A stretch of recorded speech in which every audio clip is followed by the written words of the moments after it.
Faire une vidéo sur comment scraper Google Maps, c'est presque devenu un sport national. Pourtant, dans la majorité des cas, ça reste du bricolage. Ce sont des solutions qui fonctionnent, mais qui ne s'attaquent pas à la source du problème. Et finalement, quelle meilleure façon de scraper Google Maps que d'utiliser l'API Google Maps elle-même. Le bémol évidemment, c'est qu'il va falloir se retrousser les manches et coder un petit peu. Donc si vous souhaitez une façon plus simple de scraper Google Maps sans coder et sans toutes les restrictions inhérentes à l'API, rendez-vous sur scrap.io. Sur scrap.io, vous pouvez obtenir votre fichier CSV ou Excel de leads en l'espace de quelques clics. En cliquant sur le lien en description, vous pouvez obtenir vos 100 premiers leads gratuitement. Maintenant, place au tutoriel. Une fois qu'on a dit qu'on allait utiliser l'API de Google Maps, en réalité, on n'a pas dit grand-chose. Parce qu'il y a plusieurs API sur Google Maps, chacune ayant une utilisation, une fonction différente. Donc il y a 4 catégories, Maps, Routes, Places et Environment. Et l'idée, c'est de définir en amont ce qu'on souhaite nous. Ce que l'on souhaite, c'est d'extraire des leads à partir d'une catégorie et d'une localisation. Donc vraisemblablement, nous, ce qu'on cherche, c'est une API Places. Et si on scrolle un peu, on voit qu'on a quelque chose qui s'appelle Nearby Search qui va nous permettre de faire ça. Donc si je clique sur Learn More, j'aurai accès aux détails. Et ce qui nous intéresse le plus en réalité, c'est la documentation. La documentation du Nearby Search ou en français, la recherche à proximité. Je vous mettrai le lien en description, de même que tous les liens que je citerai dans la vidéo. Et cette documentation va nous être d'une grande utilité. Tout ce qu'on va faire finalement, c'est qu'on va copier-coller ça. Alors ça, c'est du JavaScript, il me semble. Mais par la suite, on va pouvoir le customiser pour faire en sorte que ce soit adéquat avec Python. Mais avant de faire ça, on va faire deux choses. Tout d'abord, on va installer les librairies Request et Pandas. Request pour notre requête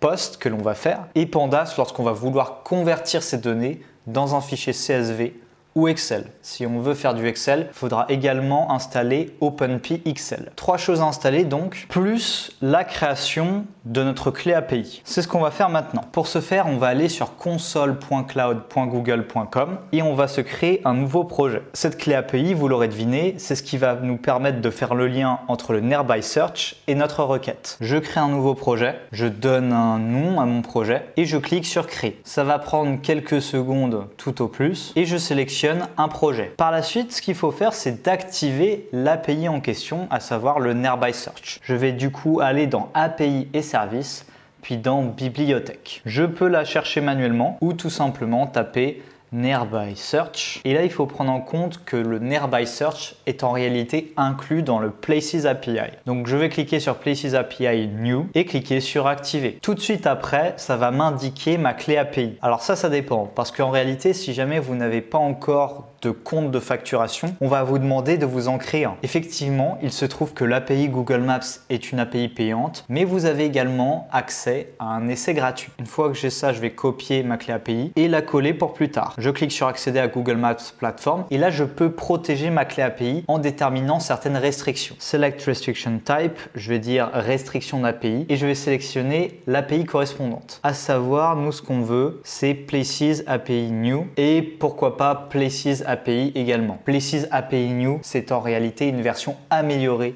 de Places API. Ok, restreindre la clé. Et si à un moment je veux retrouver ma clé, je vais aller dans clé et identifiant. Et là, voici. Une fois qu'on a ça, on va pouvoir écrire notre code. On a dit que dans l'immédiat, on va copier-coller cet exemple-là. On le colle. Et avant ça, on va quand même import requests ainsi que import pandas as PD, mais ça on ne l'utilisera pas tout de suite. Maintenant, ce qu'on va faire, c'est qu'on va créer 2 fichiers JSON distincts. Un premier fichier JSON avec toutes ces informations là, incluant notamment notre catégorie, le nombre de résultats maximum entre 1 et 20 et déterminer un cercle avec un certain rayon entre 1 et 50 000 mètres, ainsi qu'un point précis défini par la latitude et la longitude, ainsi qu'un second fichier Excel contenant les autres informations, notamment le fait qu'on souhaite un résultat en JSON, notre clé API ainsi que les données que l'on souhaite extraire. Donc là, par défaut, on a uniquement le nom de l'entreprise, mais heureusement, on peut rajouter d'autres colonnes si on le souhaite. On est parti. On va d'abord commencer par notre premier fichier JSON qu'on va appeler Payload. Included Type,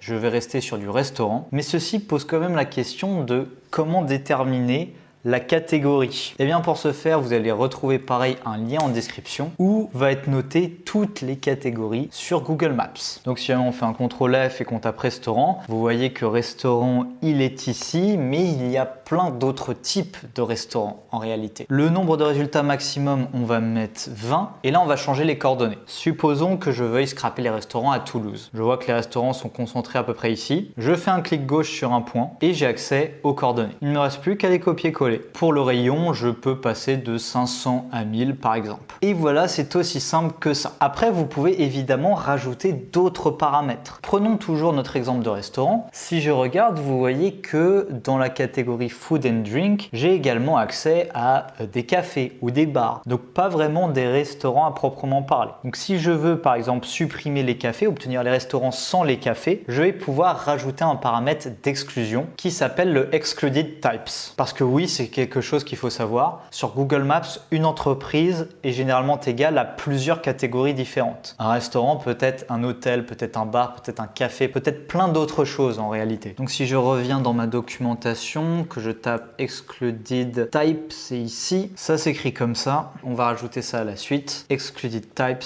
et on va dire café et on met notre virgule. On peut également déterminer une langue, un paramètre qu'on appelle le language code. Je fais un CTRL F, où est-ce qu'il y a ça dans la documentation? Language code. On peut consulter la liste des langues acceptées et le code pour la France c'est FR.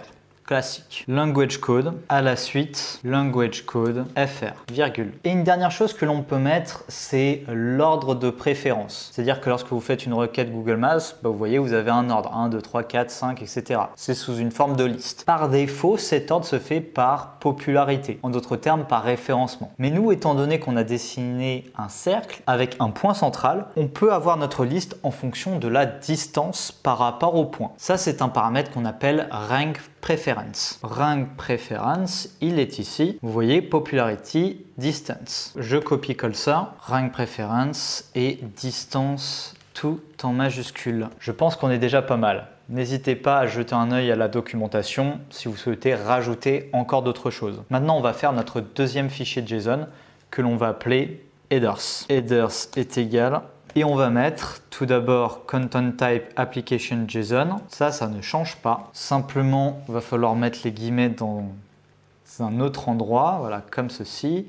Application JSON. Après, on va mettre notre clé API. Je copie-colle, idem. Et je remplace API key par ma clé API, tout simplement. La voici. Et voilà. Et enfin, on termine par le Google Field Mask qui correspond aux colonnes que je souhaite extraire. Cela pose la question, comment déterminer le nom des colonnes? C'est-à-dire, comment savoir que places.displayname c'est en réalité égal au nom de l'entreprise? Eh bien ça, Jamy, c'est très simple, c'est pareil, c'est dans la documentation. Et pour l'exemple, on va extraire 5 colonnes. Tout d'abord, le nom de l'entreprise, l'adresse formatée, la note, le téléphone et le site web. Il ne reste plus qu'à savoir qui fait quoi. Donc le nom de l'entreprise, c'est places.displayname. Je le copie, je le mets ici. Tout de suite après, je mets une virgule et sans espace, je vais mettre la deuxième colonne, à savoir places.formattedAddress. S'ensuit places.rating, puis places.nationalPhoneNumber et enfin places.website URI. Pourquoi il y a un I et pas un L? Aucune idée. À ce moment-là, je ferme les guillemets. Maintenant, on va faire notre requête. Et on a dit que contrairement à d'habitude, on ne va pas faire une requête.get, un request.get, on va faire un request.post. En premier paramètre, on va mettre l'URL tel qu'il est écrit. En second paramètre, on va dire JSON est égal à payload et headers qui est égal à notre variable headers. On ferme tout ça, on a un status code de 200, parfait. Et si jamais je fais r.json, on a bel et bien quelque chose. Super, je vais le mettre dans une variable. Et j'aimerais savoir combien de données il y a à l'intérieur pour être certain qu'on a bel et bien 20 données, comme on l'avait initialement demandé. Alors si je fais length de data, ça met 1. Mais par contre, si je mets length data places, cette fois-ci, j'en ai bien 20. Data places, on part de là. Maintenant, il va falloir scraper notre fichier JSON. On voit certes qu'il y a toutes les données, mais il va falloir un petit peu mieux les organiser. Alors tout d'abord, je vais créer une variable places qui va contenir data places pour que par la suite je puisse boucler dessus. Donc for place in places. Et on va commencer, je sais pas, par print le display name. Donc pour accéder à Grand Café Le Florida, il va falloir que je fasse place display name, comme ceci, entre crochets. On a bel et bien tout, mais en réalité on a également le language code. On n'en a pas forcément besoin. Si on veut uniquement le nom, je vais rajouter texte à la suite. Et voilà, on a du coup notre nom. On va le mettre dans une variable et on enchaîne. Quoi d'autre maintenant? L'adresse complète. Donc 12 place du Capitole, Toulouse, France. Normalement, ça suit le même principe, à savoir place formatted adresse. On regarde ça, auquel cas tout semble impeccable. Nous voici donc avec l'adresse.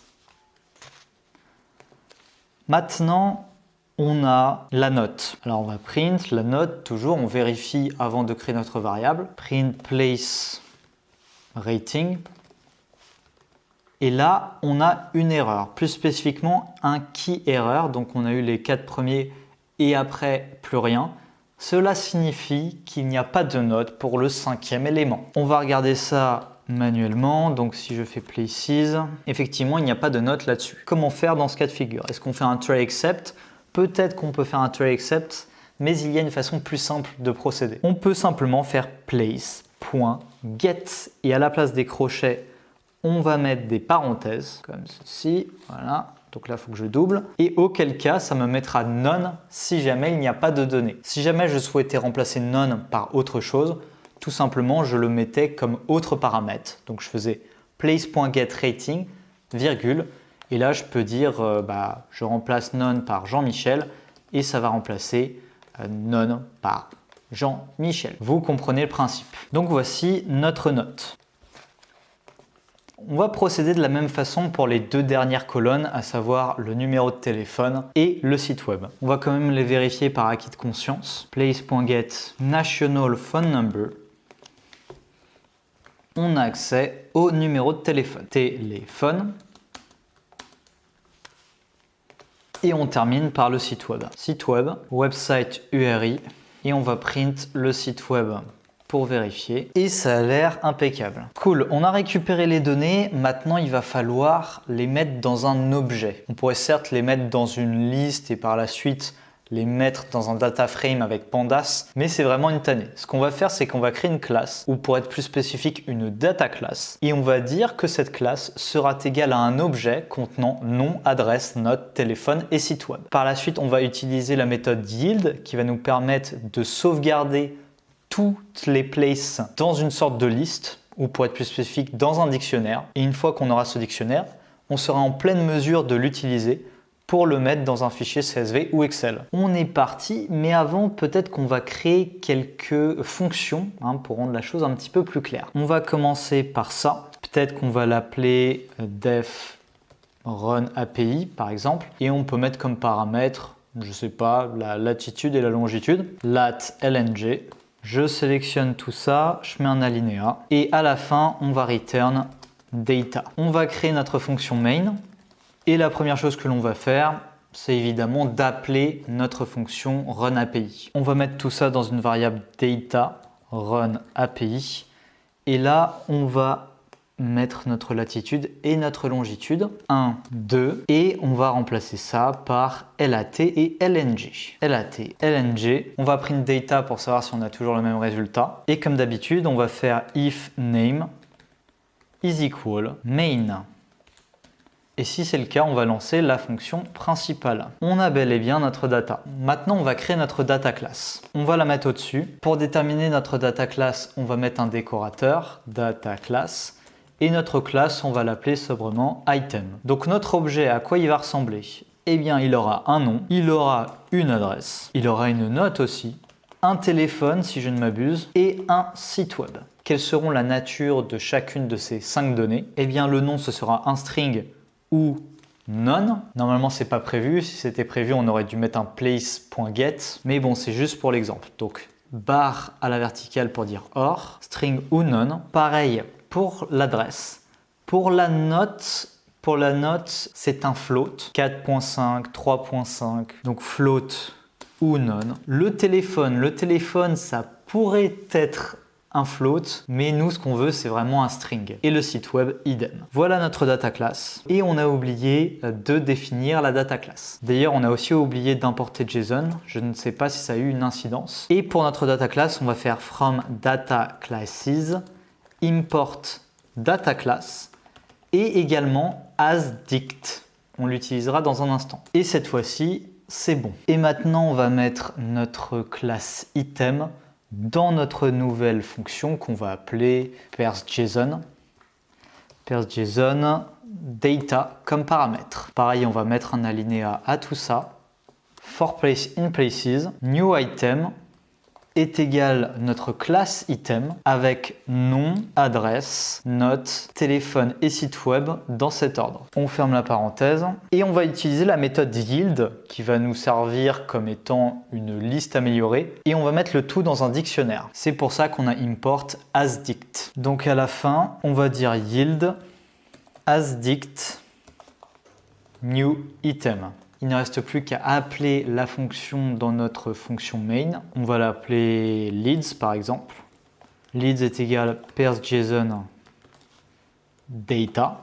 Et pour savoir si tout fonctionne, on va boucler dessus. On va dire for lead in leads print lead. Et on a bel et bien quelque chose. Vous voyez que quand la note n'existe pas, comme ça a été le cas auparavant, on a bel et bien none. Une fois qu'on a ça, on va créer une dernière fonction qu'on va appeler Excel et qui va nous permettre d'insérer chacun de ces items ligne par ligne dans ce qu'on appelle un data frame avant d'exporter le tout dans un fichier CSV ou Excel. On est parti, donc def Excel avec qu'un seul paramètre, le paramètre leads. Et tout d'abord, je vais m'assurer que je vais créer mon data frame de la bonne façon. Donc je vais le faire dans une autre cellule. Normalement, pour créer un data frame, il faut avoir d'abord import pandas as pd, ça c'est bon. Et il faut le mettre dans une variable, généralement on l'appelle df. Et on va faire pd.dataframe. Donc un dataframe, si vraiment vous avez du mal à visualiser, c'est un peu un tableau, comme un tableau Excel. Notre dataframe pour l'instant il est vierge, donc on va lui donner des noms de colonnes. Colons est égal. Et dans une liste, on va dire nom. Après c'était adresse. Par la suite, c'était note, téléphone et site web. Et si jamais je regarde, on a bel et bien notre data frame avec nom, adresse, note, téléphone et site web. Super. Je copie-colle cette ligne de code. Une fois que j'ai ce data frame, on l'a dit, on va mettre chacun de ces items avec une boucle for dans chacune des lignes. Donc pour ce faire, on va utiliser la même méthode que celle que l'on avait utilisée dans cette vidéo ou dans celle-là. On va dire for lead in leads, donc pour chaque lead dans notre dictionnaire. Dedans, on va créer une variable length qui sera égale à la longueur de notre data frame. La longueur de notre data frame, c'est le nombre de lignes. Ici, pour l'instant, c'est 0. Donc length est égal 0 pour le moment. Et on va faire dflock length, donc df0, on va identifier la première ligne et elle sera égale à lead. Et ce n'est pas plus compliqué que ça, parce que si on boucle, après length sera égal à 1, dflock, donc df1 est égal à l'autre lead, length sera par la suite égal à 2, etc. À la fin, je vais return df et dans ma fonction main, je vais simplement appeler Excel leads. Je vais le mettre dans une variable ex et on va print EX. On a quelque chose de très moche qui ressemble pas vraiment à un data frame, mais c'est bel et bien un data frame. Et surtout, ce qui m'intéressait, c'était de voir au niveau des lignes vides, des cellules vides. On voit que la note, on a bel et bien N à N, ce qui veut dire que la cellule est vide. En revanche, dans téléphone, on a littéralement noté none en tant que texte.